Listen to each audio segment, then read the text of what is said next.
Greetings once again, my friends.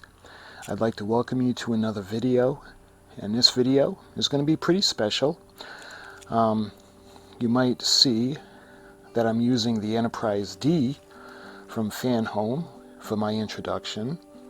It's a little premature because we still have a little bit of work to do. You can see over there we got the other nacelle, and we're nearing the end of the completion of the build.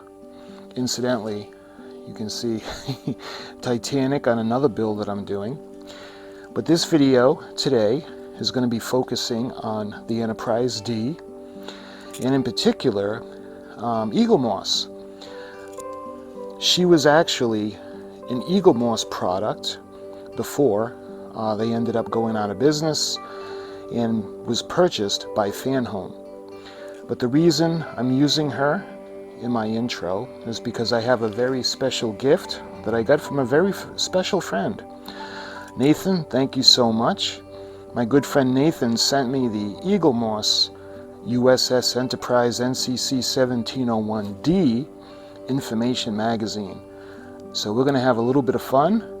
We're going to go through the magazine, and it's going to feature this lovely lady right here. So let me show you guys the book that my good friend Nathan had given to me. Thank you again, and let's go take a look.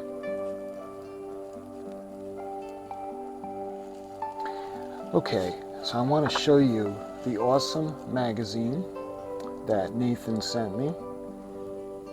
You can see the beautiful U.S.S. Enterprise NCC-1701-D, and this is the official Eaglemoss Collections magazine. This is really awesome because I don't have this. And Nathan, thank you so much. For a backdrop, I figured it'd be appropriate because we got the newest release from round 2. This is the AMT U.S.S. Enterprise NCC-1701-D, and this is in 1/1400 scale. And I've got the Eaglemoss U.S.S. Enterprise XL Edition, Gold of the U.S.S. Enterprise NCC-1701-D. So taking a look at the magazine, this is the U.S.S. Enterprise. This is the special issue edition, and look at that beautiful model. I don't know if it's actually the Eaglemoss model that's on the cover, but you can see everything is lit, the Bassard collectors, the deflector dish, and some of the lights are on. She's a Galaxy-class starship. She's 641 meters long, and she was launched in 2263. She's got a crew of 1,012 people. So this is really cool. Let's take a look on the inside. You can see the contents.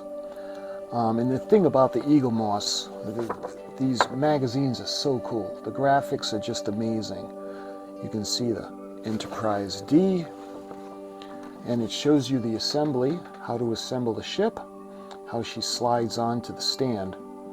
And you can see the order online, mycollectionshop.com. Order binders, missing issues, or other Eaglemoss products. Star Trek Starships.com. And the contents, let's see, making the next generation, back on board, and casting the next generation. So love it. You can see the Enterprise, the specifications of this beautiful, lovely lady.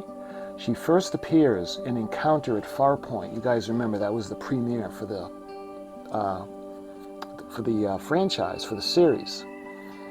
And you can see revised, the defector, excuse me. She was last seen in Star Trek Generations, and she was designed by Andrew Probert. Her captains were Picard, Riker, and Jellicoe. In case you guys are wondering, Captain Jellicoe was the one that took over when Captain Picard actually went undercover. And was actually he was captured by the Cardassians. You can see we got Mr. Data, Captain Jean-Luc Picard, and Geordi LaForge.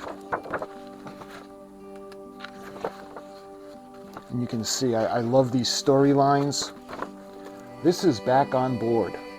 When Gene Roddenberry bought Star Trek back in 1987, he knew that he couldn't just recreate the original series. Now this picture, you can see Wesley Crusher.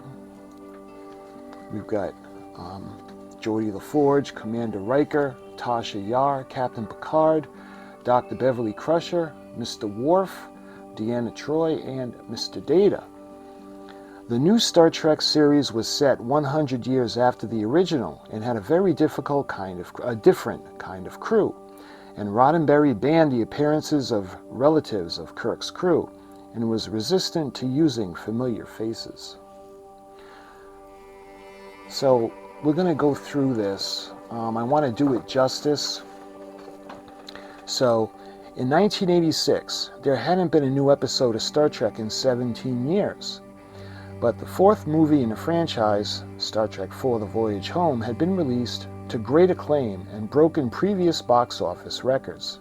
With that in mind, in October the same year, Paramount Studios announced their intention to make and distribute a new Star Trek television series, mooted as a sequel to the original Star Trek that took place years after Kirk completed his 5-year mission. The first producer to start work on the idea was Greg Strangis.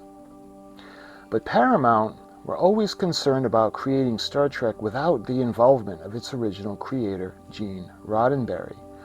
When he expressed his dissatisfaction with Strangis' idea, the project nearly collapsed. Then, against all odds, Roddenberry agreed to take control of the new series himself, something many of those close to him insist that he never intended to do. 20th Century Fox was preparing to launch a fourth television network to compete with ABC, CBS, and NBC. And they had signed on to take a new Crew series, originally agreeing to take 26 episodes. However, later reduced their commitment to 13 episodes. Now this caused a huge problem. Paramount knew they needed to make a massive investment in the pilot to create new sets, models, and visual effects. It would all take a full season to recoup their money. Suddenly, the new Star Trek series was without a home. Taking a look at this photograph, I love it. Look, the filming model. This is Gene Roddenberry, pictured with the Next Generation's visual effects team. From the beginning, the intention was to put the motion picture effects on a small screen on a weekly basis. That involved reinventing the wheel and creating the effects using a combination of film and video. So it goes on to talk about a new kind of TV. The traditional networks didn't believe the series would work, but fortunately Star Trek found a savior closer to home. Paramount's television group ultimately decided to make the series in-house and a radical move to put it out in syndication, knowing there was a massive demand for Star Trek among 170 independent stations who weren't affected to one of the major networks. These stations didn't normally buy new drama programming, but Star Trek would be an exception. Of course, Star Trek is just iconic. So, something old and something new. While this was happening, Roddenberry had started work. He faced the challenge of putting together a series featuring new characters serving aboard a brand new starship, which might not be the Enterprise. It didn't help that in the article, which appeared in the New York Times, both William Shatner and Leonard Nimoy expressed skepticism that a series featuring new characters could possibly match the success of the original series, of course. Nimoy had gone on saying he didn't believe it would be possible to catch lightning in a bottle twice. Nevertheless, Roddenberry got to work assembling a team. For the most part, it consisted of people who had previously worked on the original series, including line producer Robert Justman, associate producer Eddie Milkis, and David Gerrold, who was best known, and it's continued, David Gerrold was best known for written a script for the fan favorite The Trouble with Tribbles. In their intervening years, Gerrold had produced an analysis of the series called The World of Star Trek, in which he praised certain aspects of the show and criticized others. such as Kirk's habits of regularly abandoning the captain's chair in favor of beaming into potentially hazardous situations. As part of the production team was a junior vice president called Rick Berman. Roddenberry had acquired the reputation of being difficult, and Berman was to be the studio's man on the inside. However, it wasn't long before Roddenberry had persuaded Berman to give up his executive position and work as producer on the show. The idea of bringing Star Trek back to TV was not entirely new to the film. In the 70s, he had begun developing a show entitled Star Trek II, which had featured all the characters from the original series, bar Spock, as Nimoy had decided against reprising his role. Roddenberry had planned to compensate for the loss by creating a new Vulcan character called Zahn, who would have attempted to explore his repressed emotions. Roddenberry had also addressed some of the concerns Gerald had raised in his book by having the then First Officer Will Decker lead landing parties while Kirk stayed aboard the ship. William Shatner and the rest of the main cast of the original series had signed contracts, and plans had been in place for it to be aired in the brand new Paramount television service. The project had ultimately morphed into the first Star Trek feature film, the motion picture. As a result, many of the ideas Roddenberry had developed were unused, and hence available for the new Star Trek series. Endless brainstorming sessions in the private dining room of the Paramount commissary then followed together with copious exchanges of memos. Roddenberry's team agreed they wanted to avoid anyone who bore any resemblance to the members of the original series. So I want to give you a quick view of the sketches. The top photograph, Andrew Probert started to design the new Enterprise off his own bot, and the producers approved the first drawing they saw. Look at it's already iconic looking. The next photograph we see on the bottom, because it hadn't been briefed, Probert had no idea the saucer would separate. He suggested taking the idea even further and having the ship break into several components. You can see there are actual sections where the nacelles would come off. And if you notice, the battle section it's all one piece, it doesn't separate. And you can see the saucer section, a kind of resemblance to a Cylon Raider, and you can see all the different areas that would separate, including the captain's yacht. So back to the story, Justman quickly put forward a number of possible ideas.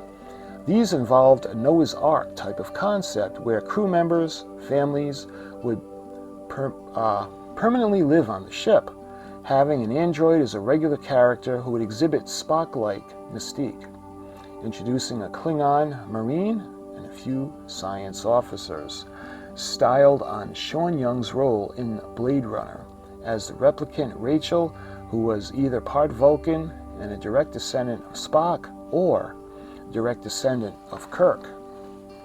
It goes on into the 25th century Trek.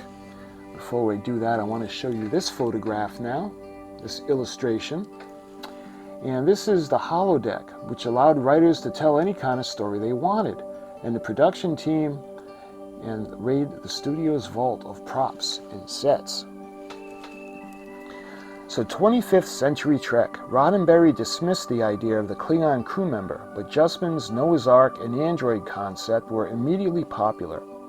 Roddenberry had originally pitched Star Trek as being a wagon train to the stars, and that the show, many of the stories had focused on the families in the wagons. Roddenberry was also keen to have a female security officer in the mold of the character of Vasquez, muscle-bound Marine featured in the movie Aliens, as well as a female character who had once been romantically involved with the first officer.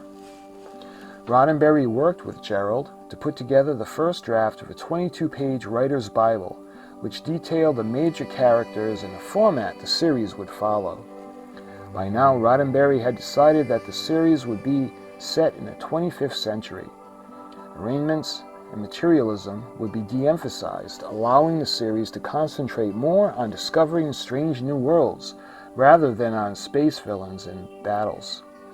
He also determined that it would not really or rely too heavily on the engine malfunctions and shield failures, as he believed viewers would assume that the 25th century technology would be unlikely to break down as often as it had in the original series. As a result, the characters in the Bible a chief engineer. At this point, the ship would be the 8th Enterprise, and it would carry the designation NCC-1701-D in Kirk's era. Incidentally, the NCC-1701-D was introduced to us at the end of the Star Trek Picard series. She was the Titan A, and in my opinion, an absolutely gorgeous ship. At this point, the ship would be the 8th Enterprise, and it would carry the name G. Okay, in Kirk's era, only 4% of the galaxy had been charted. 100 years later, that had risen to 19%.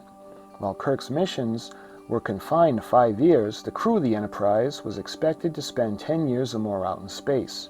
For this reason, officers and the crew would be allowed to bring their families with them. This necessitated schoolrooms, stores, and other facilities to accommodate them, in which in turn meant a larger ship with more operative, more like a small city than a space vessel. And you can see the Galaxy class is an immense starship, and she's actually absolutely beautiful. The photographs you can see, Picard and Riker. Star Trek The Next Generation would have a captain who stayed on the ship, first officer who led the landing parties that visited planets, something that had been part of the plan for the abandoned Star Trek series in the 70s. The next photograph features Brent Spiner as Mr. Data. The android Data was designated to offer an alien point of view to humanity, much the same way that Spock had in the original series. However, unlike Spock, Data wanted to be human. So the endless possibilities. Roddenberry reasoned that the presence of family aboard a starship would give writers the opportunity to tackle stories having involvements of birth, deaths, and marriages. It also fed into the belief that the new crew would embrace the idea that life was to be lived and not postponed. Thus, technology would be primarily used to improve the quality of life.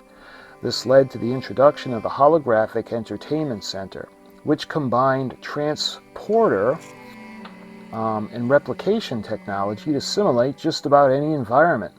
So by running a hologram, crew members would be able to visit Paris and climb the Eiffel Tower, view the Aurora Borealis, or watch a Wimbledon final while sitting beside Queen Elizabeth II in the royal box. This provided the production team with the opportunity to use existing sets from the Paramount stores and to visit the backlot. The financial benefits of this were obvious. Roddenberry also determined that the improvements of the quality of life would extend the design of the ship. While it would be larger and more powerful than its predecessor, it would also be less battleship sterile than Kirk's ship, with flat panels and supercomputers taking the place of clunky knobs, dials, and printouts. And again, taking a look at the Galaxy-class starship, she's got a huge primary hull, the saucer section. And this actually separates. As a matter of fact, we see that in the first episode of the series, Encounter at Farpoint, where they rendezvous. And because Riker is new and Captain Picard wants to test him, instead of doing the automated reconnection of the ship, Picard had Riker do it manually. And of course, he does it flawlessly.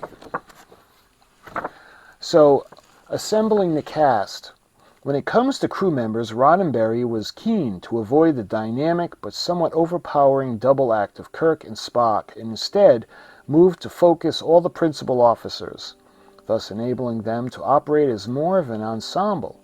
He decided that Captain previously named Julian, later changed to Jean-Luc Picard, would routinely stay with the ship, leaving his first officer, Commander Will Riker, later changed to Riker, the spelling R-Y-K-E-R, changed to R-I-K-E-R, would be the one heading up the away team and beaming into potentially dangerous situations. Also known as Number 1, Riker clearly owes a debt to the character of Will Decker, who had been created for Star Trek II, but who would later be featured prominently in Star Trek the Motion Picture. Incidentally, that would be Commodore Decker. We're introduced to him in the Doomsday Machine, and he ends up losing his starship, and he's so overwhelmed with guilt that he ends up destroying a shuttlecraft with him in it. It's kind of like a take on Moby Dick. Riker's love interest was 1/4 blood, later changed to half-blood, Betazoid ship psychologist and counselor Deanna Troi. She also bore similarities to a character created for Star Trek II, this time Decker's former love, Ilia. The next page we see some more illustrations, and the top one is Probert's first job was to design the bridge. The original brief he was given was that it should be radical departure and that the crew wouldn't be there at all times. So you can see a kind of rough sketch of the bridge, and the bottom photograph you can see more sketches, and this is the captain's chair. As the design of the bridge evolved, the producers decided that all the crew members should be present, but for a long time there was still a meeting table in the middle of the set. You can see they ended up going with that long curved piece, and Mr. Worf's station is back there. And getting back to the story, Ilia was a Deltan character who was supposed to belong to a race that was emotionally sophisticated, as Vulcans were logical. Lieutenant Commander Data at this stage, an android programmed by Starfleet, also owed something to the work Roddenberry had done in the late 70s. Like Spock's replacement, Zahn, he would experiment with emotion and attempt to become more human. He was also clearly related to the lead character in a pilot Roddenberry had produced called the Questar tapes, in which an android was seeking to understand humanity as he searched for his creator. The rest of the principal cast included 15-year-old Wesley Crusher, who was at one point changed sex to become Leslie. His mother, Chief Medical Officer Beverly Crusher, Security Chief Lieutenant Maca Hernandez, later to become Tanya, and then to Natasha Yar, and Lieutenant Geordi LaForge. At this point, Roddenberry had continued to resist the idea of the Klingon crew member, arguing that the Klingons were too closely associated with the original series. However, Justman used the argument that the presence of the Klingons in Starfleet perfectly illustrated Roddenberry's belief that by embracing enemies, humankind proved that they had evolved. And taking a look at the sketch, you can see the phaser. This is early designs for the phaser were designed to make it look unthreatening and to emphasize that it was a tool. As in the original series, there was a smaller version that could be powered up by adding a handle. And on the bottom, you can see that gold illustration. The communications were incorporated into the Starfleet badges that the crew wore on their chests. Ended up being a really cool idea. So now we're moving on to writing the pilot.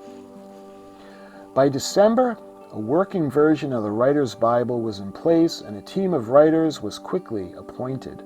Justman had previously worked with Robert Lewin and a man from Atlantis TV show and suggested he be taken on as the story's producer.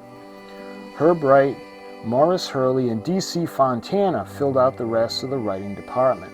Fontana, one of the most important writers in Star Trek's history, had previously served as Roddenberry's secretary on the original series and had worked on scripts for episodes such as Charlie X, This Side of Paradise, and Tomorrow is Yesterday.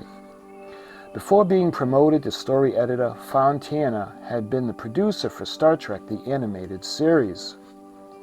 The writing staff got down to work developing scripts and having meetings with the freelance writers, including original series veterans Jeff D.F. Black and Worley Thorne. Wright would embrace the task of creating the series' major new adversaries, who was persuaded Roddenberry should see the sneak guys like Hollywood agents, extreme capitalists, the Ferengi. In the midst of all this, Roddenberry set Fontana the task of writing a script of a pilot episode, with only Roddenberry's suggestions that she came up with something involving a space station or staging a planet. Fontana set to work developing a story tentatively entitled A Counter at Farpoint. Captain Jean-Luc Picard, having just taken command of the Starfleet flagship, the U.S.S. Enterprise, is set on a mission to the Farpoint station. There is a mystery over how the station had been established so quickly, and added a threat posed by an alien spaceship. And taking a look at the bottom illustration, this would be the tricorder becomes smaller handheld units that flipped open in a similar way to the original series communicator.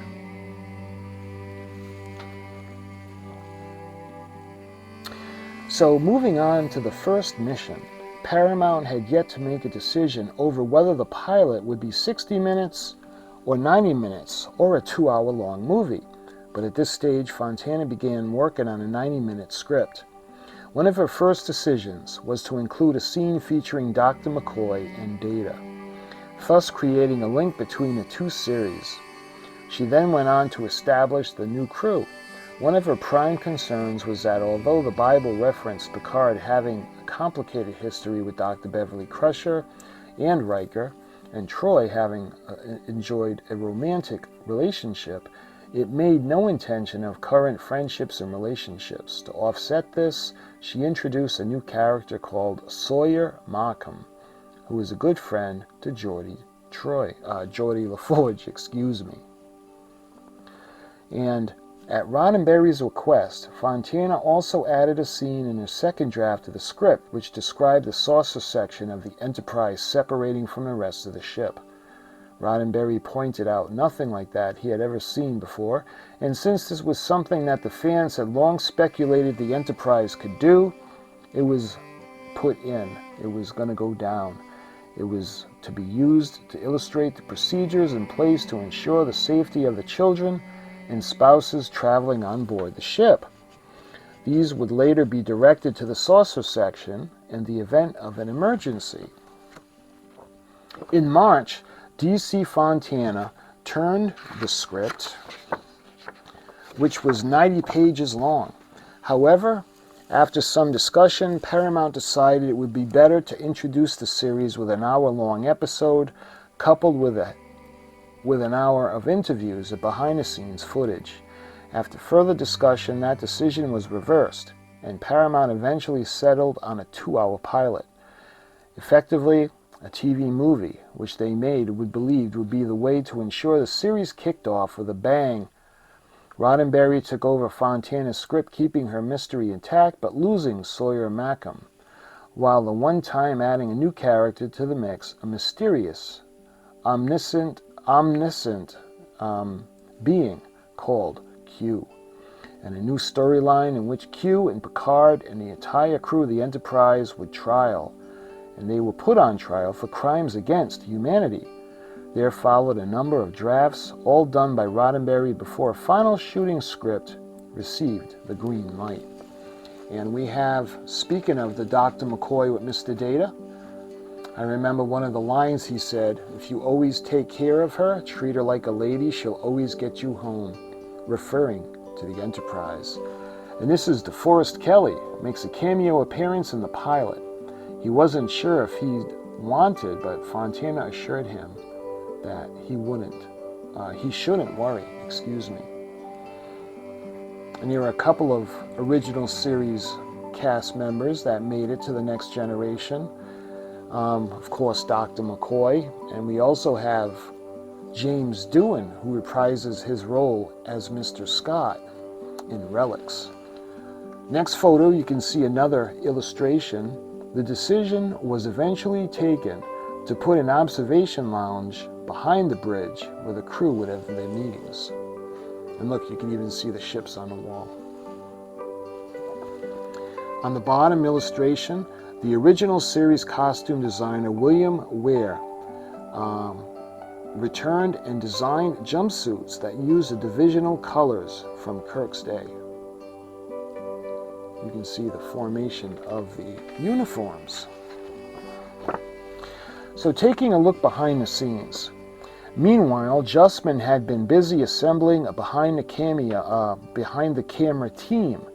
As with the writing staff, both Justman and Roddenberry made a point to include former Star Trek alumni such as costume designer William Ware Theus, set director John Dwyer, special effect coordinator Dick Brownfield, composer Fred Steiner, and concept artist Rick Sternbach and Andrew Probert, both of whom had worked on Star Trek the Motion Picture. There were also newcomers to the family such as production manager Herman Zimmerman and scenic artist Mike Okuda. Probert was immediately put to work designing the ship's bridge. Roddenberry had made it clear that he didn't want a modernized version of Jeffrey's design of the original Starship. When it comes to the bridge, he wanted a living room-like control center. And that's why you hear jokes about the bridge of the Enterprise D like a hotel lobby. Computers made it unnecessary for personnel to spend every minute of their shifts hunched over the consoles. Roddenberry believed that the area should be more manned during emergencies or to access a system, at which point it would be a simple case of touching the relevant terminal and telling the computer to do what was required. Another requirement was that space had be a bit larger than anything that they had seen before, in line with the new larger ship and the increased number of personnel, and that it contained a central table that could be used for meetings. Probert eventually solved the problem by creating a separate room to house the table, which provided the opportunity for windows. The captain's chair remained in the center of the room, but for now was flanked by 2 more chairs with an additional bench nearby. And taking a look at the pictures, you have John Delancey as Q. Q was a last-minute addition who was used to extend the story in the pilot. He would go on to become one of the series' most popular and enduring guest stars. Of course, he's in the series finale as well. All good things. On the bottom, you can see Deanna Troi with that lovely costume. In the early episodes, both men and women were seen wearing mini dresses. However, this look was soon abandoned. So taking a look now at the new ship. While working on the bridge, Probert also started playing around with designs, detailing his vision for a new U.S.S. Enterprise. No one had briefed him, but he had his own idea of how the ship could be modified by stretching the saucer and engineering hull into new shapes. Gerald happened to see one of the Probert drawings tacked to a noteboard. With Probert's permission, he unpinned it and took it with him to a meeting, where he brought it to the attention of Roddenberry, who approved it on the spot. Probert got to work making refinements to his initial ideas, which included making it sleeker and more elegant.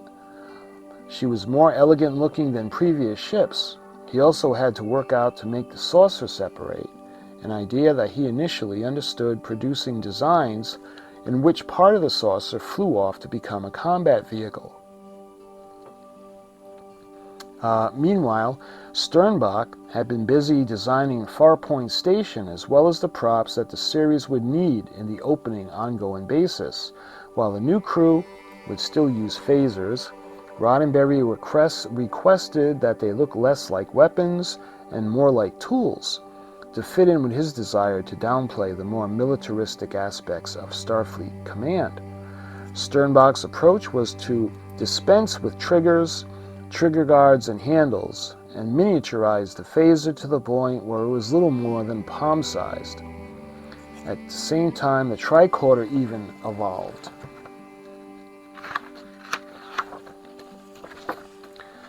It evolved into the size of a handbag, into a handheld unit which flipped open like the old series communicators. When it came to communications, Sternbach initially suggested placing it on the wrist, an idea which had been used in Star Trek the Motion Picture. When that idea was rejected, he hit on the idea of combining the communicator with the Starfleet emblem. And look at the absolutely spectacularly beautiful. The new Enterprise was built by ILM, and the most shots featured would be filmed of image G. And look at that. Absolutely beautiful. Beautiful. And the armature is similar to what we're doing with the Build the U.S.S. Enterprise by Eaglemoss / Fanhome. And like I said, we're almost finished and it's going to be spectacular. I can't wait. The next photograph features Corey Allen, who's in the center right directing the pilot. Allen would go on to direct 4 more episodes of Star Trek The Next Generation. You can see Riker, they're getting ready to pick him up. And that's Beverly Crusher. And on the bottom, you can see the photograph, the study model for the bridge in front of the real thing. That was pretty cool. In the background, you can see the actual set, and you can see the model being used. So, let's see. We got another photograph. We got Beverly Crusher, Geordi LaForge, and let's see, Wesley Crusher, Mr. Data, Deanna Troi, William Riker. Gene Roddenberry is in the middle, Tasha Yar, and Geordi LaForge. The early publicity photograph shows Roddenberry and his new cast assembled on a planet Hell stage, which would be used for the alien planets throughout the series. So getting back to the story, we're going to talk about the effects now. With works on sets, props, costumes, ships, and scripts progressing, the principal casting more or less in place, Justman turned his attention to post-production.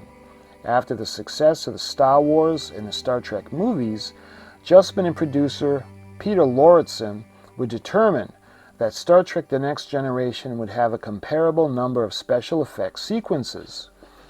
ILM, who had provided sequences for the last Star Trek movies, were hired to provide the same quality of effects for the new television series. However, Justman and Lorreson also took the decision to hire effects supervisor Rob Legato. While ILM created shots for the pilot, Legato was the one who got busy on the video post-production. What Legato and the team had, and Lorreson recruited, did was nothing short of a revolution. Until now, visual effects had been produced using film. The results were very high quality, but were slow and expensive since they involved a complicated process of combining different elements in a film. What Legato pioneered was a new approach, where the different elements of the effects were filmed but then transferred to a videotape, where the new technology meant they could easily be manipulated. As a result, he could produce impressive effects at a fraction of the cost. It was simple to add effects such as a phaser blast and transporters, and as a result, Star Trek The Next Generation would have more visual effects than any major movies of the time period. Corey Allen assumed directing duties and the filming began on May 29th of 1987. Paramount had toyed with the idea of shooting the series in Vancouver, Canada, for financial reasons, but the travel time and expenses involved in the transporting and accommodating a crew and cast were mainly based in Los Angeles persuaded them that it made better sense to keep the production in Hollywood. The new Star Trek sets were built on the same soundstage and had been used for the original series nearly 20 years earlier. The Farpoint station had called for a construction of a large shopping mall filled with shops. Failing to find a suitable location, production designer Herman Zimmerman took over stage 16 on the Paramount lot, which later doubled for the courtroom scene and the various interiors of the Enterprise. Meanwhile, Griffin Park provided the ideal location for the holodeck. The pilot was put together by editor Tom Benko with input from the producers. Encounter at Farpoint Station was broadcast on September 28th of 1987 and beat its primetime competition in 5 cities. Early reviews were just as encouraging, with the Dallas Morning News describing it as soaring with the spirit of the original, while TV Guide declared it to be a worthy successor of the original series. Somehow Gene Roddenberry had managed the impossible, catching lightning in a bottle twice.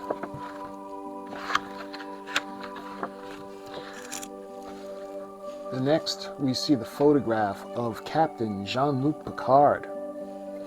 So, looking at the characters now, we have Captain Picard. So, when it comes to casting the character of Captain Picard was, of course, a huge priority. The casting call described him from a Caucasian man in his 50s who was born in Paris. He is further described as youthful in his prime, with a mid-Atlantic accent and a wonderfully rich speaking voice. Berman and Justman quickly got down to making a list of actors that they hoped would be interested in taking the role.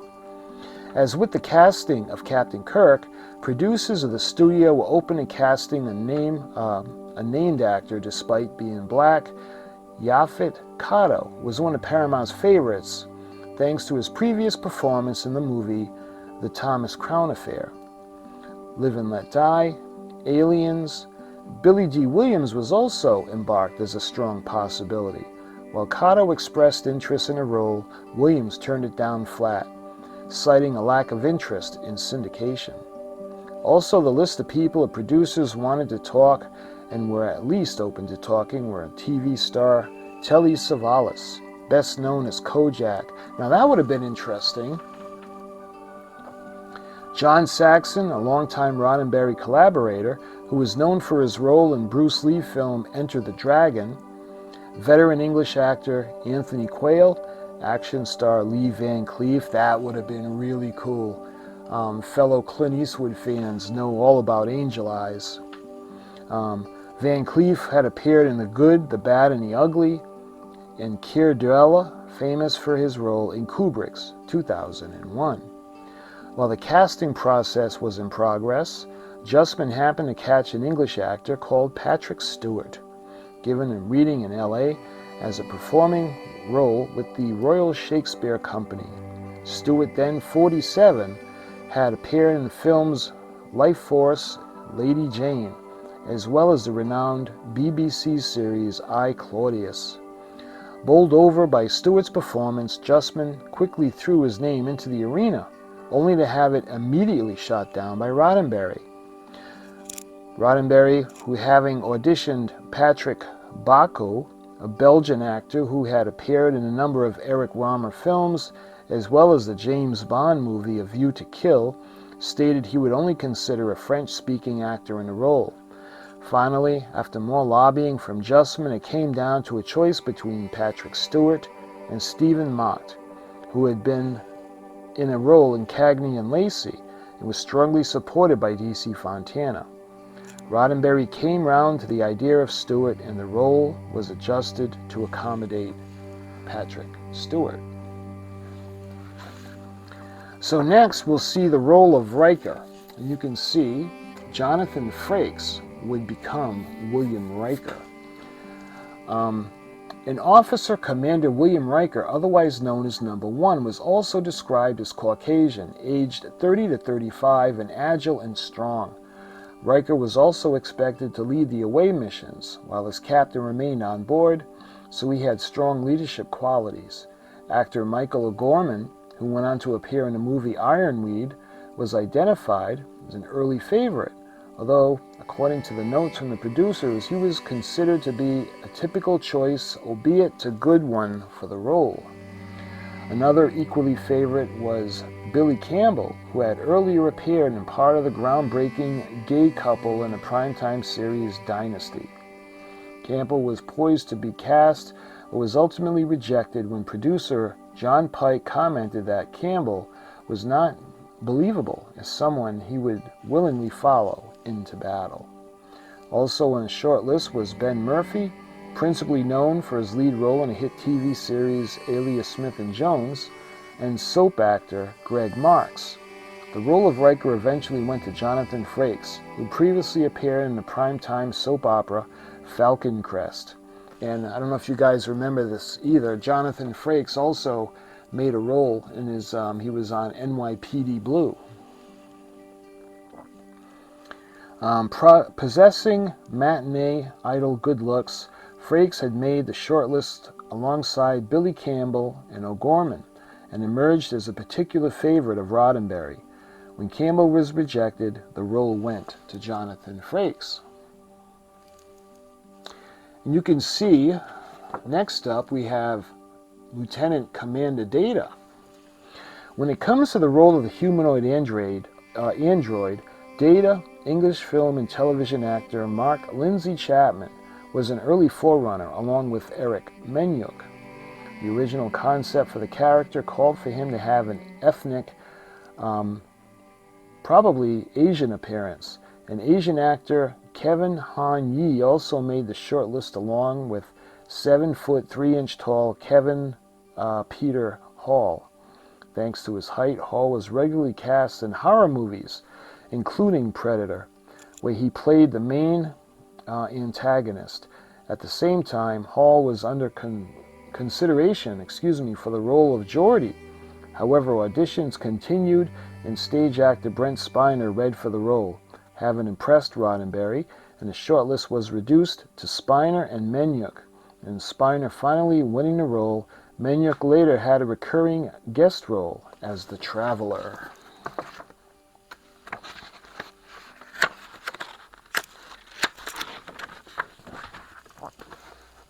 Next up you can see the Deanna Troi, Marina Sirtis, and we have Denise Crosby as Tasha Yar. So Tasha Yar, Maka Hernandez, and Deanna Troi. Actress Denise Crosby bragged the role of security officer Tasha Yar, but during the casting process she had actually auditioned for, and according to one memo, had been considered for the only possibility for the role of the quarter alien counselor Deanna Troi. At the time, Yar was a very different character. She was actually called Maka. Later, Tanya Hernandez had been Maka Hernandez, later Tanya Hernandez, and had been envisioned with muscular athletic qualities. She had been partially inspired by the character Vasquez from Aliens. The producers clearly weren't tied to the particular ethnicity for the character, since one of the early frontrunners was Rosalind Cow, who would later cast in the recurring role of Kita, ship's the botanist, and wife to engineer Miles O'Brien. Another actress who was under consideration were London-born Marina Sirtis, who had previously worked with the comedian Benny Hill. Wow, I did not know that. Fellow Benny Hill fans, I would have never had put that connection together. She auditioned for the role several times before Roddenberry decided that her exotic looks would be better suited to the role of Deanna Troi, and the roles of Troi and Hernandez were switched, with Denise Crosby becoming the security chief, and later was renamed Yar to reflect Crosby's Nordic looks, and her first name was changed from Maka to Tasha. So there are the finished characters right there. We've got Counselor Deanna Troi, and we've got Chief of Security Tasha Yar. Moving on, you can see LeVar Burton as Geordi LaForge. There were several contenders for the role of Blind Lieutenant Geordi LaForge, a character who had been conceived as a result of Roddenberry's desire to include a disabled person as one of the stars of the show. A very young Wesley Snipes, who would go on to international fame in hit movies such as New Jack City, which is a great movie, White Man Can't Jump, was a serious contender. Even for former professional baseball player Reggie Jackson was the initial frontrunner. That would have been interesting. For the role, alongside LeVar Burton, known to millions as the runaway slave Kunta Kinte in the Roots miniseries. A young Tim Russ, who would later be cast as Tuvok in Star Trek Voyager, was also in the running. Ultimately, Burton won the role, not least because it was felt that he brought with him a certain star quality. In fact, Burton was the only well-known member of the cast, and Paramount's publicity department put him front and center in much of the marketing for the new series. Moving on, to fill the role of Dr. McCoy's shoes, we've got Dr. Beverly Crusher. London's Run in the American Werewolf in Logan's Run. The star Jenny Agutter, a shortnist who played the role of Dr. Beverly Crusher along with actress Anne Twomey, and Cheryl, later known as Gates McFadden. McFadden, who had spent much of her career in the stage, emerged as a favorite, but was acting in a play when the call came through to tell her that the role was hers. Initially, McFadden turned down the part, as she was persuaded to change her mind after receiving a personal call from Gene Roddenberry, who told her that it was a great part, a new kind of female role, and that if she took it, she would be able to one day buy her own hot tub. McFadden took the role. On the bottom, we have her son in the series, Wesley Crusher. At one stage, Wesley Crusher was turned into a girl called Leslie, as the producers were looking for ways to give their cast a stronger gender balance. However, Roddenberry always intended Wesley, Riker, and Picard to show the same kind of person at different stages in their life, so Wesley became a boy again. It's no coincidence that Wesley was Roddenberry's middle name. Before Will Wheaton was cast in the role, J.D. Roth was an early favorite, a finalist in the talent show Star Search. Roth had previously made guest appearances in As the World Turns and The Equalizer. Wheaton was an experienced child actor who was best known to audiences for his role in a classic movie, Stand By Me. And then we have Lieutenant Worf, the man, everybody's favorite Klingon. Klingon officer Worf was the last character to be cast. Bob Justman had suggested that the crew should include a Klingon Marine, but Roddenberry initially wanted to avoid an alien race that happened to be in the original series. He eventually relented and agreed to add a Klingon to the bridge crew, but he was adamant that Worf should be no more than a reoccurring character. Roddenberry also decided that it cast a black actor in the role, reasoning that it would be easier in terms of makeup. Several tall, slim actors were auditioned before Michael Dorn, who had a recurring role in the final series of Chips, was eventually cast in the role. And it's funny to see him in Chips because I'm a fan of that show as well. And it doesn't look a lot like Worf because of the makeup, but you can tell it's his voice. And that is the magazine.